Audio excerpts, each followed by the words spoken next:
دین vibes, دین کی آواز۔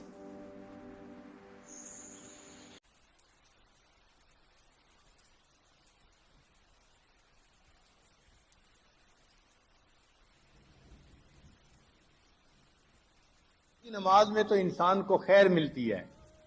جو بندہ اللہ سے خیر لینا چاہے وہ تہجد کے وقت اٹھے اور اللہ سے مانگے، اللہ جھولیاں بھر دیتے ہیں۔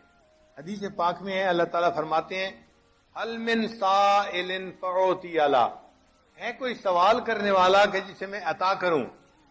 جب بادشاہ اعلان کروا رہا ہے کوئی مانگنے والا جسے عطا کیا جائے، اور مانگنے والے سوئے پڑے ہوتے ہیں، تو ان کو کیسے ملے گا؟ تہجد کے وقت میں چاہے آپ 15 منٹ پہلے اٹھیں، آدھا گھنٹہ پہلے اٹھیں، اٹھ کے 4 رکعت پڑھ کے اللہ سے مانگنے والوں کی فہرست میں اپنا نام ضرور لکھوائیں، فقیروں کی فہرست میں اپنا نام ضرور شامل کر لیں۔ جب عشق سکھاتا ہے آداب سحرگاہی، جب عشق سکھاتا ہے آداب سحرگاہی، کھلتے ہیں غلاموں پر انداز شہنشاہی۔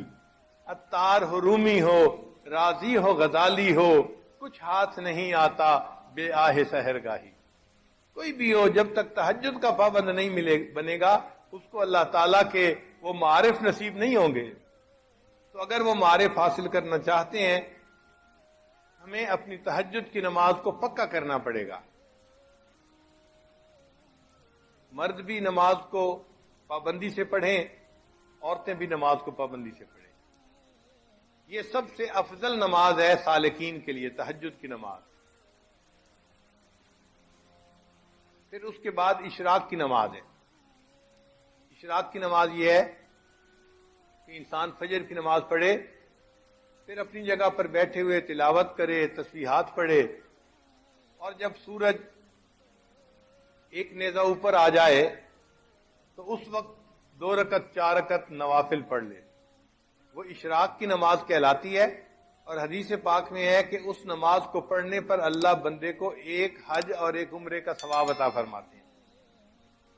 ہم تو ثواب کی خاطر پڑھتے ہیں نا، لیکن جو اللہ والے ہوتے ہیں نا، وہ ثواب کی خاطر پڑھتے ہیں، مزے کی خاطر پڑھتے ہیں۔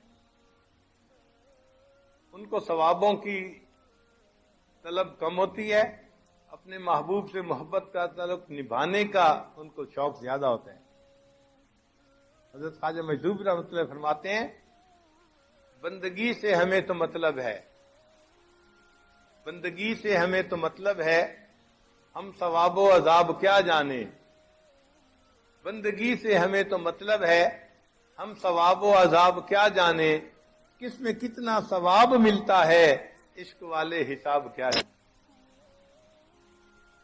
عشق والوں کو ان حسابوں کا کیا پتا، وہ تو اللہ کی محبت میں نوافل پڑھ رہے ہوتے ہیں۔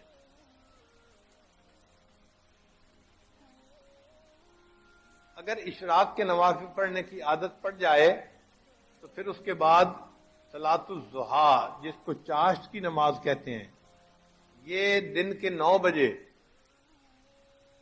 جب سورج اتنا اوپر آ جاتا ہے کہ زمین گرم ہوتی ہے، ننگا پاؤں رکھنے سے پاؤں جلنے شروع ہو جاتے ہیں، اس وقت سے یہ ٹائم شروع ہوتا ہے، اور پھر زوال سے 1 گھنٹہ پہلے تک یہ رہتا ہے۔ اس کو صلاۃ چاشت کہتے ہیں۔ یہ اگر 2 رکعت بھی پڑھ لیں تو بہت اچھا، ورنہ 12 رکعت تک پڑھ سکتے ہیں۔ اس میں اللہ نے روزے کی برکت رکھی ہوئی ہے، چنانچہ جو بندہ چاشت کی نماز پڑھتا ہے، اللہ تعالیٰ اس کو برکت والی روزی عطا فرما دیتے ہیں۔ اب بہت سارے لوگ اپنے دفتروں کی وجہ سے یہ لمبی نماز تو نہیں پڑھ سکتے، مگر کم از کم 2 رکعت تو پڑھنی چاہیے، انٹری تو ہو جانی چاہیے۔ بلکہ فقہا نے تو یہاں تک لکھا ہے کہ اگر یہ بندہ دفتر میں اتنا مصروف ہو جاتا ہے کہ وہاں اس کے لیے نفل پڑھنا ممکن نہیں ہوتا، تو اشراق کے وقت میں 2 رکعت نفل اشراق کی نیت سے پڑھ لے، اور 2 رکعت نفل چاشت کی نیت سے پڑھ لے، اللہ اس کو بھی قبول فرما لیں گے۔ تو اشراق اور چاشت تو اس طرح ہو گئی۔ پھر اس کے بعد تیسری نماز ہے جس کو صلاۃ اوابین کہتے ہیں۔ وہ مغرب کے بعد